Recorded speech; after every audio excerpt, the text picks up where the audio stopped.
هنعمله حبايبي مع بعض الكشري الاسكندراني بطريقه كده بسيطه ويطلع مفلفل وجميل. بحط كوبايتين رز وكوبايه عدس وكوبايه شعريه. هنا بحط مكعبين زبده وحبه زيت. وبعد كده بحط بقى الشعريه. طبعا بحمرها بس مش تحمير عالي يعني. وبحط واحده مستكه. وبعد كده بحط مرقه. وبحط ورق غور. وطبعا والملح.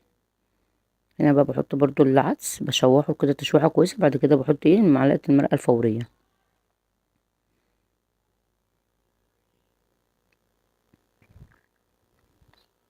اشوحها بقى مع بعضها ورقه غور. والملح طبعا بنحط معلقه ملح.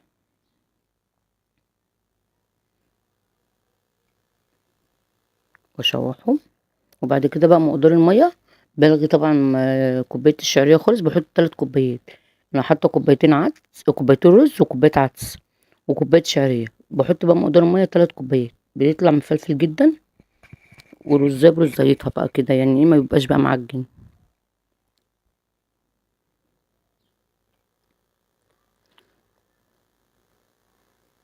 بص يا حبايبي. طبعا بقى عملت بقى معاه سلطه عاديه بالدقه بتاعتنا بتاعت زمان. وطبق تونه. جميل جدا اكله شعبيه طبعا حلوه. بألف هنا وشفا. السلام عليكم ورحمه الله.